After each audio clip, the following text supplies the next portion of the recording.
भित्तारं कर्म भूभृतां ज्ञातारं विश्वतत्त्वानां वन्दे तद्गुणलब्धये वन्दे तद्गुणलब्धये। जो मोक्ष मार्ग के नेता हैं, कर्म पर्वतों के भेदता हैं और सर्व तत्वों के ज्ञाता हैं, उन वीतराग सर्वज्ञ एवं हितोपदेशी जिनेंद्र भगवान को मैं उनके इन्हीं गुणों की प्राप्ति के लिए भक्तिपूर्वक प्रणाम करता हूँ। अभी मैंने जो ये मंगलाचरण का श्लोक बोला है, इसकी रचना आज से 2000 वर्ष पहले आचार्य उमा स्वामी महाराज ने तत्वार्थ सूत्र के मंगलाचरण के रूप में की है। और ये छोटा सा श्लोक अपने अंदर गागर में सागर समेटे हुए है। इसमें एक तरह से देखा जाए तो पूरा जैन दर्शन समाहित हो गया है। जैसे नमोकार मंत्र की हम महिमा गाते हैं, नमोकार मंत्र के समान ही अगर कोई दूसरा महान छंद है तो वो यही है। और जैसे नमोकार मंत्र के बारे में हम कहते हैं कि उसमें किसी व्यक्ति विशेष को नमस्कार नहीं है, उसमें किसी भी प्रकार की कोई याचना नहीं है, ठीक इसी प्रकार इस श्लोक में भी किसी व्यक्ति विशेष को नमस्कार नहीं है, गुणों को नमस्कार है। और किसी भी प्रकार की कोई तरह की कोई लौकिक याचना कामना इस मंत्र में भी नहीं है। इसलिए ये श्लोक कोई सामान्य श्लोक नहीं है, ये श्लोक कोई अजब गजब का श्लोक है। द्वादशांग का सार इस श्लोक में भरा हुआ है। इसका नित्य पाठ करना चाहिए, इसका नित्य स्मरण करना चाहिए और इस पर बहुत गहराई से चिंतन करना चाहिए। बड़े बड़े आचार्यों ने इस श्लोक पर बड़े बड़े ग्रंथ लिखे हैं। इसकी महिमा अपरंपार है। इस ग्रंथ की टीका बड़े बड़े आचार्यों ने की है। ऐसा कहते हैं कि आचार्य समंत भद्र स्वामी ने इस श्लोक की टीका 2 लाख श्लोकों में लिखी थी और उसका नाम गंधहस्ती महाभाष्य रखा था। हमारे दुर्भाग्य से वो आज उपलब्ध नहीं है, लेकिन उस गंधहस्ती महाभाष्य का ही मंगलाचरण जो आज आप्त मीमांसा के रूप में है, वो हमें उपलब्ध है। माने मंगलाचरण इतना बड़ा हो गया कि उस भाष्य इतना बड़ा हो गया कि उसका मंगलाचरण एक ग्रंथ बन गया। और फिर वो ऐसा ग्रंथ बन गया कि उस आप्त मीमांसा पर जो इसकी टीका का मंगलाचरण है, उस की टीका, जिसकी टीका लिखने के लिए समंत भद्राचार्य लेखनी उठाएं और उनके मंगलाचरण को और खुलासा करने के लिए भी कैसे धुरंधर टीका लेखनी उठाते हैं। देखो कि फिर इस आप्त मीमांसा की टीका लिखने के लिए आचार्य अकलंक देव ने कलम उठाई और अष्टसती लिखी। उसके बाद आचार्य विद्यानंद स्वामी ने लेखनी उठाई और फिर अष्टसहस्त्री लिखी। माने एक इसी श्लोक पर कितना भाव इसमें भरा होगा, मैं आपको थोड़ा सा एहसास भर करा रहा हूं। इस श्लोक में देखा जाए तो सारा जैन दर्शन आ गया। मैं आपको एक झलक दूं जरा सी 2 मिनट में कि देखो सारा जिनवाणी 4 अनुयोगों में विभाजित है। प्रथमानुयोग, कर्णानुयोग, चरणानुयोग, द्रव्यानुयोग। और इस श्लोक में मोक्ष मार्गस्य नेतारम यानी प्रथमानुयोग, भेत्तारम कर्म भूभ्रताम यानी कर्णानुयोग, ज्ञातारम विश्व तत्वानाम यानी कि द्रव्यानुयोग, और वंदे तद्गुण लब्धये यानी कि चरणानुयोग। एक श्लोक में 4 चरण और 4 चरण में 4 अनुयोग। देखो तो सही, गजब की बात। आचार्य विद्यानंद स्वामी ने आज से 1300 वर्ष पहले ऐसा लिखा कि ये जो मोक्ष मार्गस्य नेतारम श्लोक है, ये तीर्थोपमानम है। आप तो परीक्षा में एक स्थान पर लिखा कि ये तीर्थोपमानम है। तीर्थोपमानम माने तीर्थ के बराबर है। तीर्थोपमानम तीर्थ के समान है। तीर्थ के समान का मतलब समझ में आया आपको? कि एक बार इस श्लोक का पाठ करना यानी कि सम्मेद शिखर की वंदना कर ली, समझो। यदि हमने ऐसा बोला मोक्ष मार्गस्य नेतारम भित्तारम कर्म भूभ्रताम ज्ञातारम विश्व तत्वानाम वंदे तद्गुण लब्धये, ये श्लोक एक बार पढ़ना मतलब सम्मेद शिखर की वंदना हो गई, गिरनार जी की वंदना हो गई। समस्त तीर्थ क्षेत्रों की वंदना से जो फल प्राप्त होता है वो फल इस श्लोक के पाठ करने से प्राप्त होता है। इसलिए आचार्य विद्यानंद स्वामी जैसे किसी ऐसे वैसे आदमी ने नहीं लिखी है ये बात। तुम कह दो कि लिख दिया होगा किसी ने। तार्किक बहुत बड़े परीक्षा प्रदानी आचार्य ने इस श्लोक को क्या कहा? तीर्थोपमानम। इसमें बहुत रहस्य है, और वो रहस्य ये भी है कि हम सबके अंदर गहरा गहरा व्यक्तिवाद, जातिवाद, लिंगवाद, वर्णवाद, क्षेत्रवाद, हमें जाने कितने वादों ने परेशान कर रखा है। दुनिया भर के वादों में पड़े हैं, और जो हमें जिनेंद्र देव ने स्यादवाद दिया है उसे भूल गए। अभी जो चीज मुझे सुनानी है ना आगे, उसमें एक वाक्य आएगा कि दुनिया में 2 ही वाद होते हैं। एक का नाम है अनेकांतवाद और दूसरे का नाम है आतंकवाद। तीसरा कोई वाद ही दुनिया में होता ही नहीं, 2 ही वाद होते हैं। और यदि व्यक्ति अनेकांतवादी नहीं है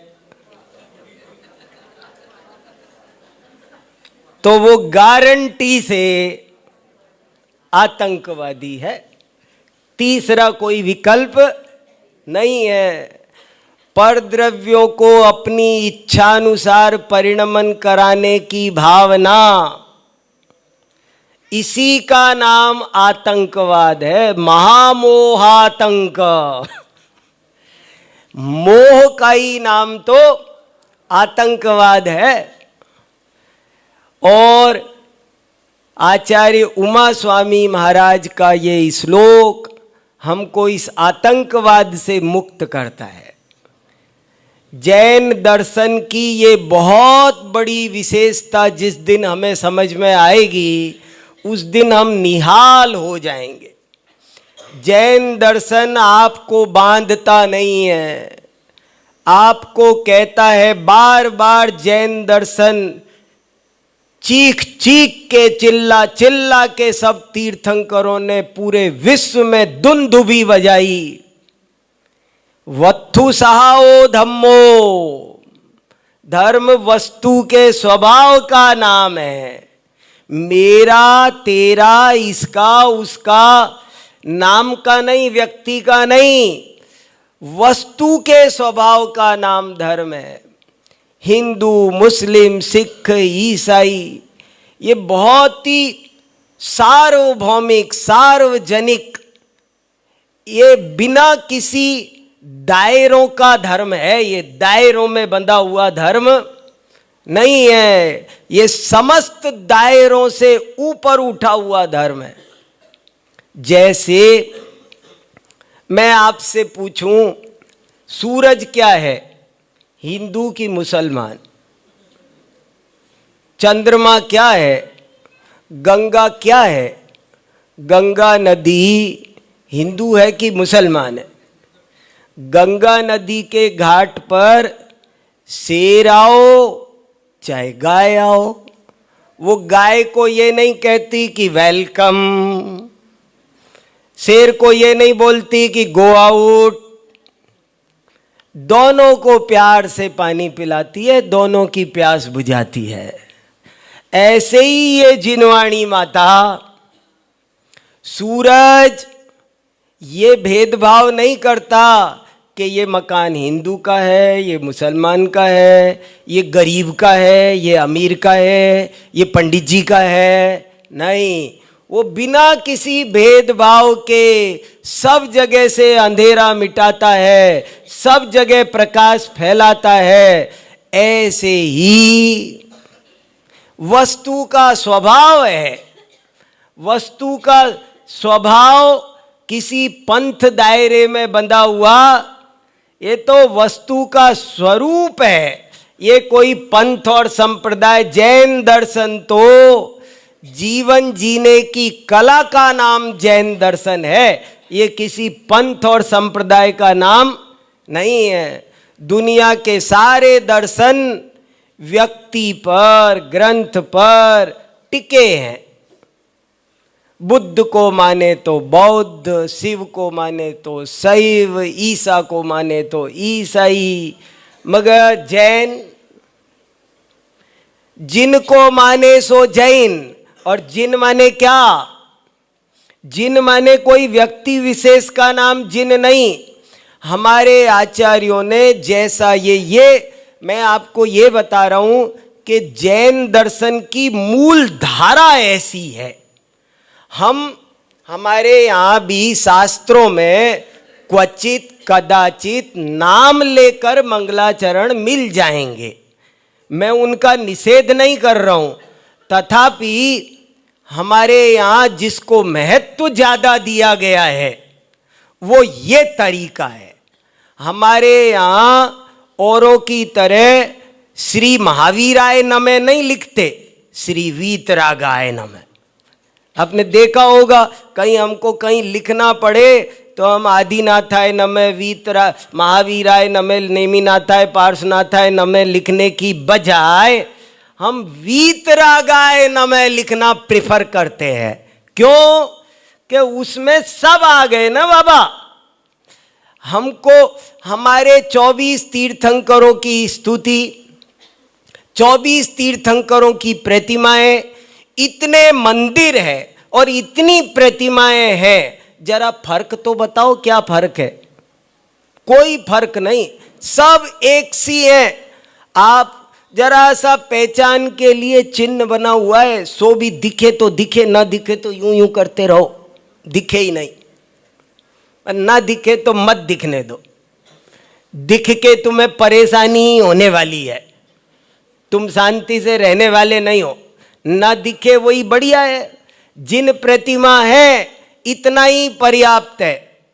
और हमारे यहाँ क्वचित कदाचित जहाँ पर बहुत मंगलाचरण सब आप समझ गए होंगे मेरी भावना। जिसने राग द्वेष कामादिक जीते सब जग जान लिया, सब जीवों को मोक्ष मार्ग का निष्प्रय हो उपदेश दिया।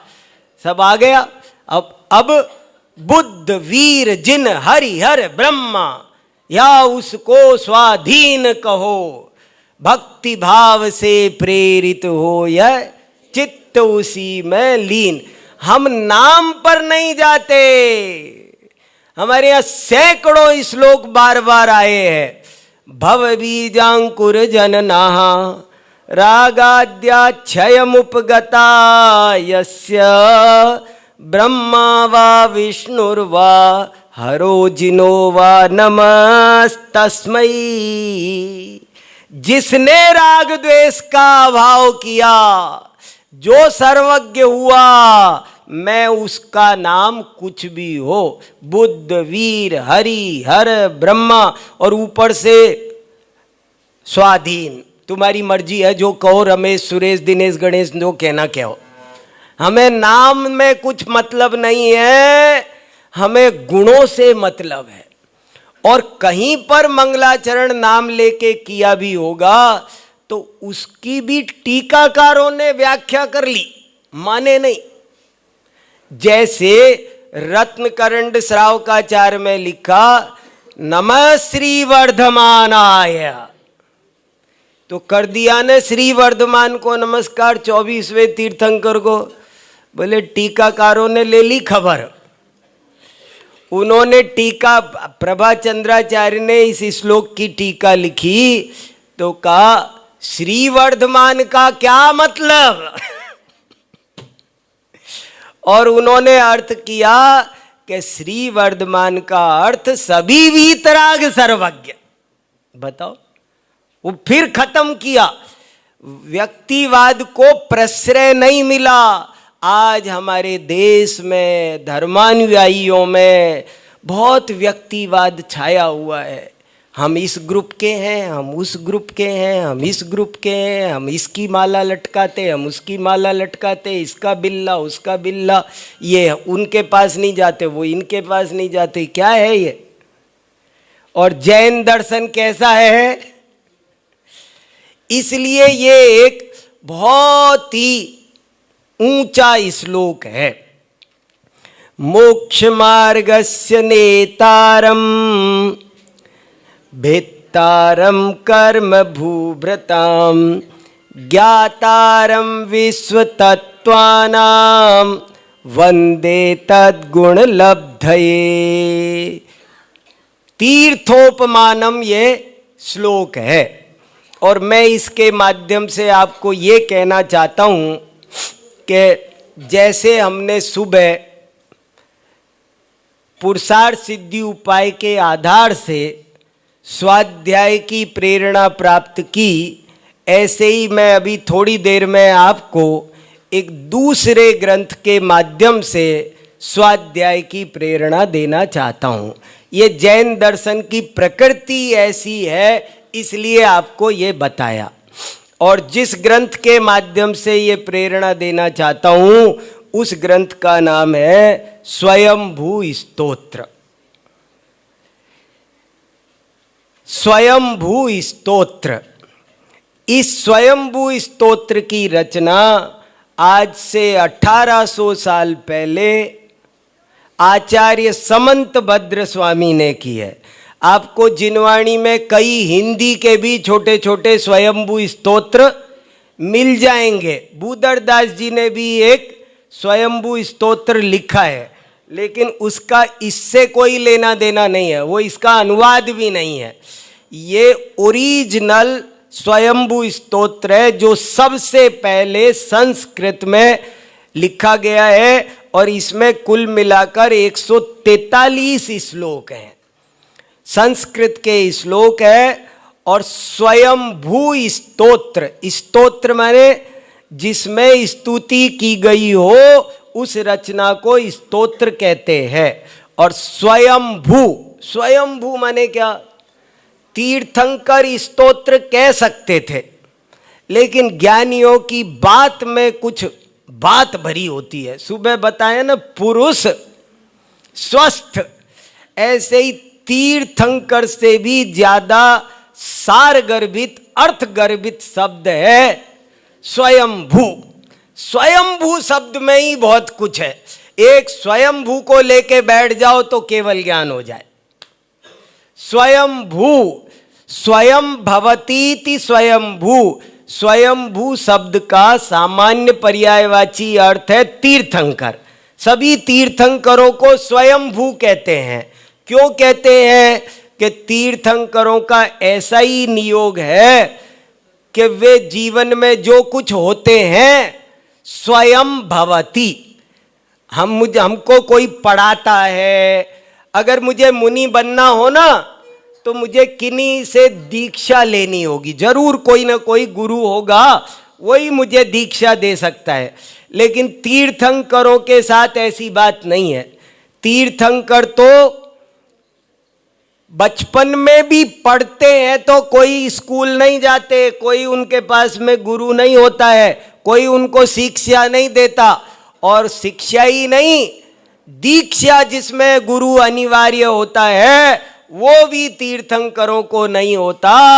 इसलिए तीर्थंकरों को विशेष शब्द दिया गया है स्वयंभू। और ये तो दिया जो दिया, लेकिन प्रवचन सार की गाथा नंबर 16 में 6 द्रव्यों को स्वयंभू कहा। 3 लोक में जितने भी पदार्थ हैं, षटकारक चक्र प्रक्रिया से उत्तीर्ण होने के कारण सभी पदार्थ स्वयंभू है। मैं भी स्वयंभू, आप भी स्वयंभू। सब जैसे अहमिंद्र होते हैं ना ऊपर, ऐसे ही 3 लोक के सभी पदार्थ अपने कर्ता, अपने कर्म, अपने करण, अपने सब कुछ अपने स्वयं है। इसलिए उनको कहा स्वयंभू। कितना प्यारा शब्द है। 3 लोक का कण कण, एक पुद्गल परमाणु भी स्वयंभू है। इसलिए यहां तीर्थंकर शब्द से भी ज्यादा सार गर्भित शब्द मिला समंत भद्राचार्य को, स्वयंभू। जैसे तंदुरुस्त नहीं, स्वस्थ, आदमी नहीं, पुरुष, ऐसे ही तीर्थंकर स्तोत्र नाम हो सकता था इसका। लेकिन उन्होंने कहा कि तुम्हें कुछ खास बताना है भैया। तीर्थंकर तो सब सुना ही शब्द है, शब्द भी घिस जाते हैं सुनते सुनते, असर कम कर देते हैं। दवाइयां खाते खाते ना असर कम कर देती है। तीर्थंकर शब्द कोई छोटा नहीं, मगर हम सुन सुन करके पक गए। हम इधर सुनते इधर निकल जाती है। तो उन्होंने कहा नया शब्द चुन के लाए ताकि हमारा कंसंट्रेशन हो उस पर। तो शब्द चुना स्वयंभू स्तोत्र। और ये स्वयंभू स्तोत्र जैन धर्म की स्तुति परंपरा का आद्य ग्रंथ माना जाता है। आद्य, आद्य माने सबसे पहला ग्रंथ। शास्त्रों का लेखन तो प्रारंभ हो गया था, लेकिन अभी सिद्धांत ही लिखे जा रहे थे। षटखंडागम लिखा गया, कसाय पाउड लिखा गया, समय सार, प्रवचन सार आदि लिखे गए। लेकिन वंदे तद्गुण लब्धये का क्या भाव है वो अभी नहीं लिखा गया। जैन दर्शन में स्तुति का क्या स्वरूप होना चाहिए, इसके लिए समंत भद्र महाराज ने पहली बार कलम चलाई और ग्रंथ लिखा स्वयंभू स्तोत्र। और धर्म दर्शनों में तो भगवान का स्वरूप कुछ इस टाइप का है कि वहां स्तुति की व्यवस्था आसानी से समझ में आ जाती है। मगर जैन दर्शन में भगवान का जो स्वरूप है, उसमें स्तुति पूजा का क्या स्वरूप बनता है, कैसे बनता है, इसके लिए उन्होंने अनेक ग्रंथों की रचना की। एक स्तुति विद्या भी है, वो भी स्तुति का ही ग्रंथ है। और सही पूछो तो आप्त मीमांसा है, वो भी स्तुति ग्रंथ ही है। देवागम स्तोत्र उसका भी नाम है। और एक युक्त्यनुशासन समंत भद्राचार्य ने लिखा है। युक्त्यनुशासन, युक्त्यनुशासन माने जिन शासन।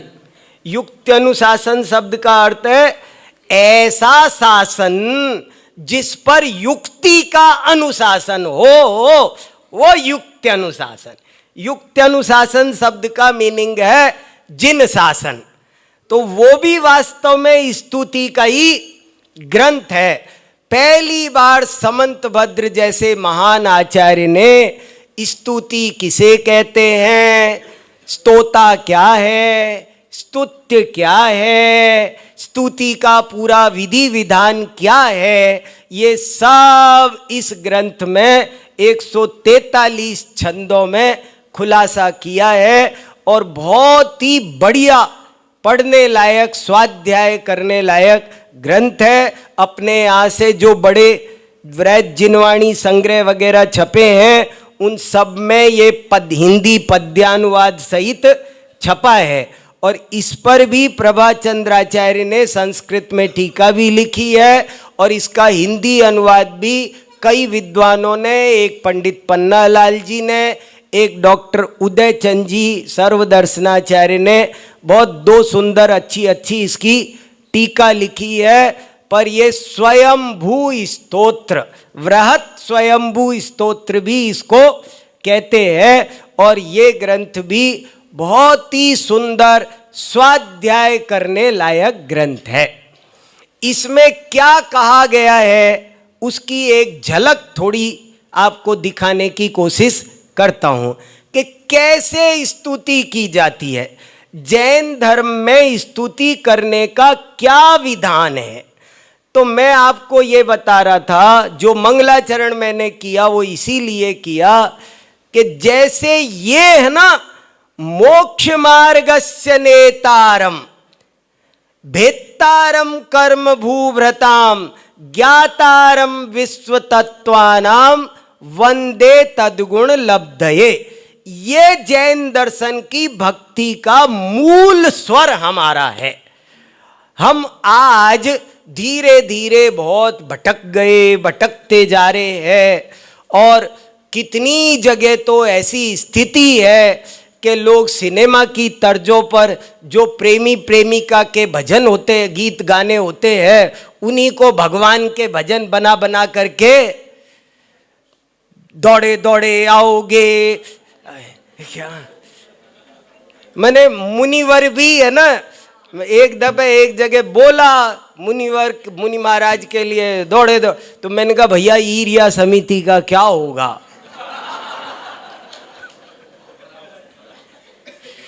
तो कोई कुछ भी बोले चले जा रहा है। तत्व ज्ञान के विरुद्ध घोर कर्तावाद भर रहे हैं और बहुत वस्तु व्यवस्था के खिलाफ मंदिर में पूजा के नाम पर, भक्ति स्तुति के नाम पर बोल रहे हैं। हम सब सजग हों और अपनी मूल धारा में लौटें। ये लिखा है ना बहुत अच्छा वाक्य, गलत रास्ते पर कितने भी आगे चले गए हों, वहां से लौट आना चलते रहने से बेहतर है। क्या नहीं, मैंने तेरे ही भरोसे पारसनाथ भंवर में नैया डार दई।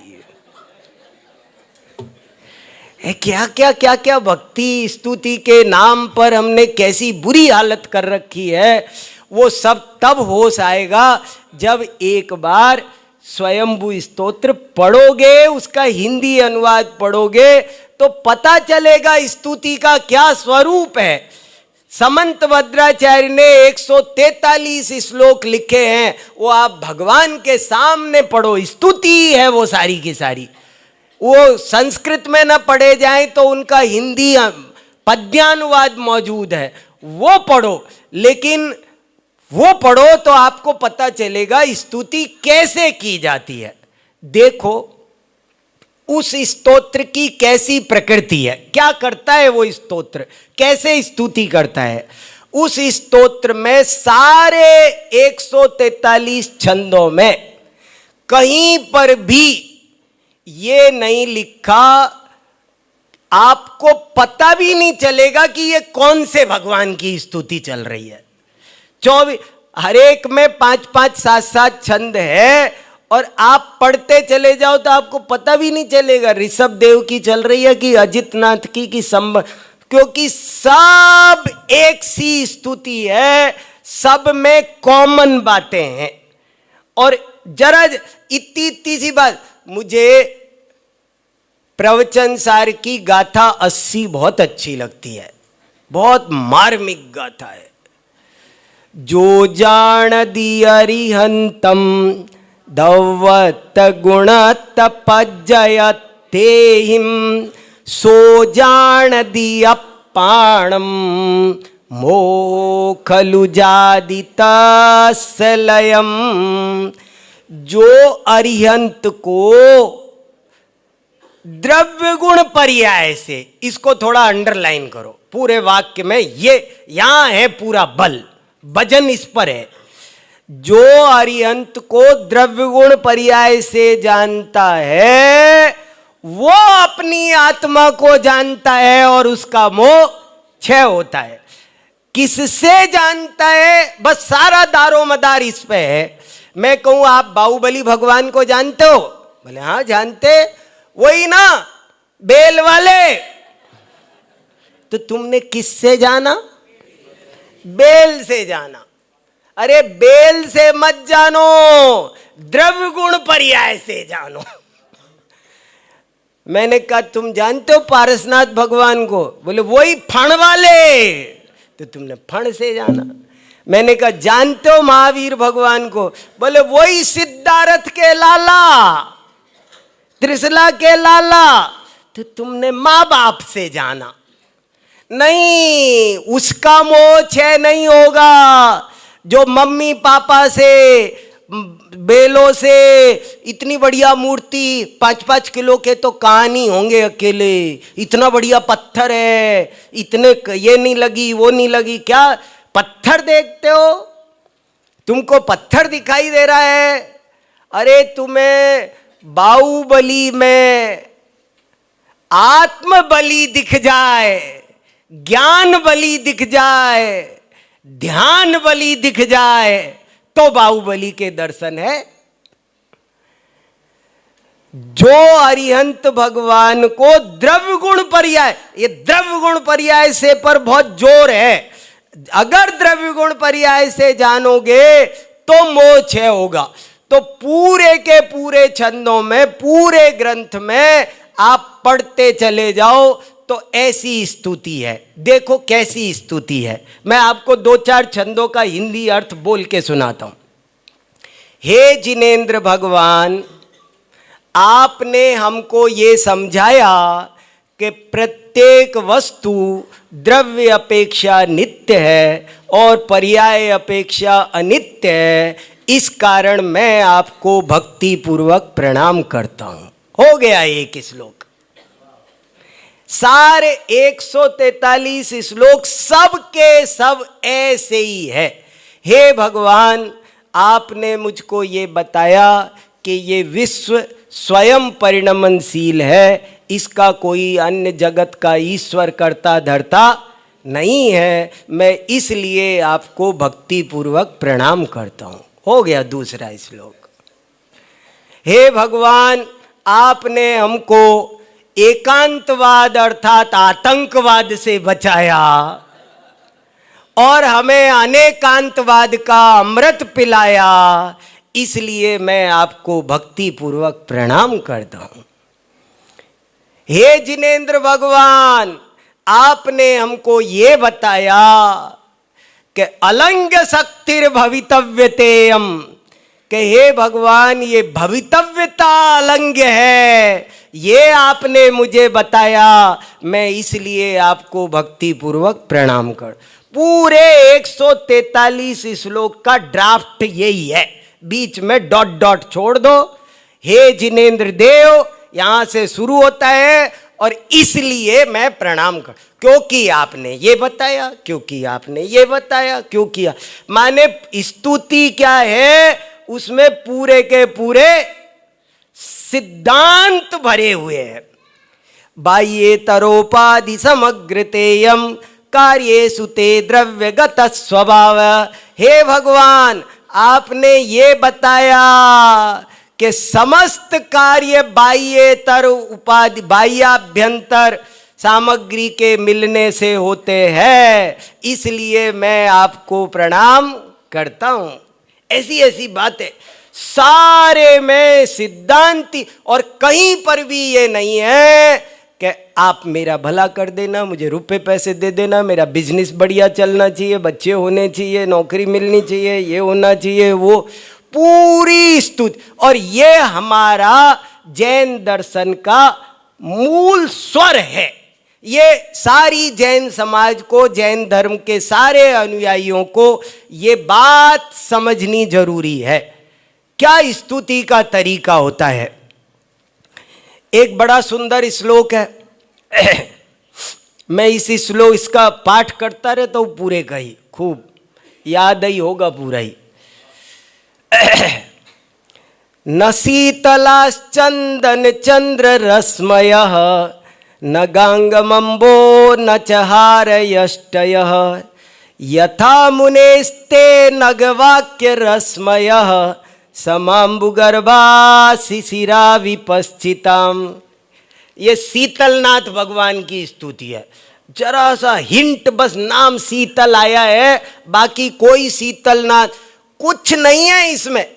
भक्ति के नाम पर ये तक नहीं है कि तुम अयोध्या में पैदा हुए थे, ये यानी कुछ नहीं, कुछ भी नहीं। उनका कुछ बायोडाटा तो खींच देते, इस कलर के थे, इतने फिट के थे, इतने भाई थे, इतने बच्चे थे, इतनी पत्नी का नाम ये था, कुछ तो लिख देते। कोई बायोडाटा नहीं है बिल्कुल। अरे यही बायोडाटा है, और किस में उलझे हुए हो।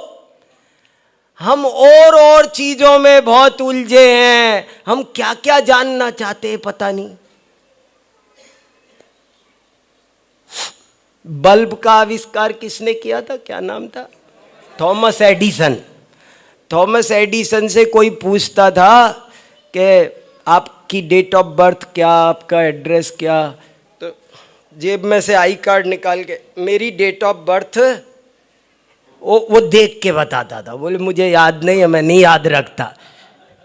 पता क्या हम क्या क्या दुनिया भर की चीजें याद रखते हैं। जिसका करना चाहिए स्मरण, उसका करते हैं विस्मरण। जिसका करना चाहिए विस्मरण, उसका करते रहते हैं स्मरण। और इसीलिए हो रहा है हमारा निरंतर जन्म मरण।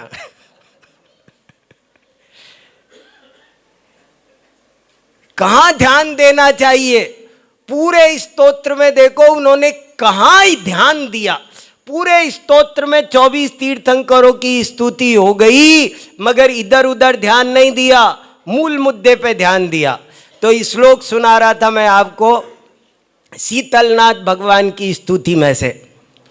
उसमें लिखा न शीतलाश्चंदन चंद्र रश्मयः न गांगमंबो न चहारयष्टयः यथा मुनेस्ते नघवाक्य रश्मयः समाम्बुगर्भा शिशिरा विपश्चिताम। क्या अमृत श्लोक है, अद्भुत है। हे जिनेंद्र भगवान, आपने मुझको ये बताया, सबकी एक ही स्टाइल है। हे जिनेंद्र भगवान, आपने मुझको ये बताया कि इस विश्व में ना चंदन शीतल है, ना चंद्रमा शीतल है, न गंगा जल शीतल है, न वृक्ष की छाया शीतल है, न कोई मोतियों के हार शीतल है। अगर वास्तव में शीतल इस दुनिया में कोई चीज है तो वो एकमात्र ये जिनवाणी है, स्वाध्याय है। मैं कभी बड़ी पंच कल्याणक की जनरल पब्लिक होती है ना, तो वहाँ थोड़ा एक कहानी बना के सुनाता हूँ, इसकी रूपक बना के सुनाता हूँ इस श्लोक को। वो पब्लिक हो न, सब तरह के लोग, तो सबको समझ में आ जाए। तो मैं ऐसे सुनाता हूँ कि एक बार वन में आचार्य समंत भद्र पेड़ के नीचे बैठे थे और अनेक भक्तों ने उनको घेर रखा था। तभी आचार्य समंत भद्र स्वामी ने भक्तों से प्रश्न पूछा कि बताओ इस दुनिया में सबसे शीतल वस्तु क्या है। तो एक पंडित जी बैठे थे, वो कहने लगे महाराज मैं रोज सुबह गंगा में डुबकी लगाता हूं, सारे दिन ठंडक बनी रहती है। मेरी नजर में तो गंगा जल सबसे ज्यादा शीतल है। एक किसान बैठा था, वो कहने लगा कि महाराज मैं तो दोपहर में छाछ रोटी खाकर इस वट वृक्ष की छाया के नीचे सो जाता हूं, खर्राटे आते हैं। इससे ज्यादा शीतल मेरी निगाह में विश्व में कोई नहीं है। एक चंदन का व्यापारी बैठा था, वो कहने लगा महाराज ये लोग क्या जाने, आप भी किन से पूछ रहे हो, लोअर क्लास। अरे मैं चंदन का व्यापारी हूं महाराज। दुनिया में सबसे शीतल कोई होता है तो चंदन होता है महाराज, वो सबसे शीतल होता है। राजा भी बैठा था, बैठेगा ही, राजा तो राजा है और मुनिराज महाराजा है। तो राजा भी बैठा था। तो राजा बोला कि महाराज मेरे जितना टेंशन दुनिया में किसी को नहीं होगा। ले राजकाज का टेंशन संभालना मामूली बात है क्या, हर एक के बस का नहीं है महाराज। लेकिन वो राजकाज का टेंशन भी जब मैं अपने महल में ऊपर 7 खंड पे रात को चंद्रमा की चांदनी में जाके बैठता हूं ना महाराज, तो आ हा क्या शीतलता मिलती है। कुदरती शीतल है, चांदनी से बढ़िया शीतल कोई नहीं है। मेरे हिसाब से तो फर्स्ट प्राइज चांदनी को दे दो आप, चांदनी सबसे शीतल है, घोषित कर दो। रानी भी बैठी थी। रानी कहने लगी महाराज पुरुषों ही पुरुषों से पूछोगे या हम महिलाओं का भी नंबर आएगा उत्तर देने का? विधानसभा में भी 33%। तो बोले आप बताओ। तो रानी बोली कि गुरुदेव एक बसेरे के मोती का हार होता है, पहनते ही जुकाम हो जाए, इतना ठंडा होता है। तो मेरे हिसाब से सबसे शीतल दुनिया में वस्तु उसको मानना चाहिए। आप कल्पना करो कि आप भी उस सभा में बैठे होते, सोचो हम और आप भी उस सभा में बैठे होते, तो हम में से हो सकता है कोई ऐसा कहता कि महाराज कोका कोला, हमने उसका नाम ही कोल्ड ड्रिंक रखा है। हो सकता है कोई कहता कि महाराज वो हिताची वाला एसी, कोई क्या कहता, कोई क्या कहता, मेरा मतलब।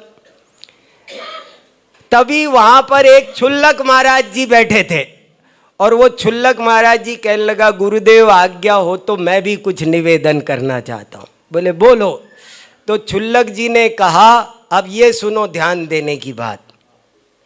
छुल्लक जी ने कहा कि गुरुदेव इन सब लोगों ने जो जो चीजें बताई हैं वे सब क्वचित कदाचित कथनचित शरीर को शीतलता देने वाली तो कही जा सकती हैं, पर इस विश्व में आत्मा को शीतलता देने वाली कोई चीज है तो वो एक ही है, जिनवाणी जिनवाणी जिनवाणी। क्या है बताओ, सोचो। नहीं जरा कल्पना करो कि मैं चंदन का तेल भी लगा लूं, चांदनी भी हो, डनलप का गद्दा भी हो, एसी भी लगा लूं और अंदर में कसाई की अग्नि धधक रही हो, तो सारी रात करवट बदलते बीतेगी, सारी रात करवट बदल। ये चीजें कुछ शीतलता पहुंचाने वाली नहीं है। और यदि अंतरंग में जिनवाणी हो तो सिर पर सिगड़ी जलती हो, पर अंदर में शीतलता का झरना झरता है। असली शीतलता जिनवाणी से मिलती है, स्वाध्याय से मिलती है। पंडित टोडरमल जी साहब ने तो स्वाध्याय से तत्काल ही कितने लाभ होते हैं ऐसा लिखा है, आपको सबको पता है। तो इसलिए मैं बहुत अधिक न कहकर यही कहना चाहता हूं कि देखो भैया, ज्ञान समानन आन जगत में सुख को कारण, ये परमामृत जन्म जरा मृत। एक बड़ा सुंदर श्लोक है, चंदनम शीतलम लोके चंदनादपि चंद्रमः, चंद्र चंदन द्वयोर मध्य शीतला साधु संगति। तो इसलिए भैया स्वाध्याय करो, स्वाध्याय करो, स्वाध्याय परमम तपः। मैं तो बार बार सोच रहा हूँ आपको क्या सुनाऊं, कभी सोचता हूँ ये सुना दूं, कभी सोचता हूँ ये सुना दूं। फिर मैंने तो निर्णय लिया है कि एक सुनाऊंगा, दूसरी रह जाएगी, एक दो चार बात सुनो। मैंने सोचा मैं तो आपको स्वाध्याय करो कह देता हूं, आपको अपने ही आप सब बात मिल जाएगी। हम सब स्वाध्याय की प्रेरणा प्राप्त करें, इसी भावना के साथ में चलो।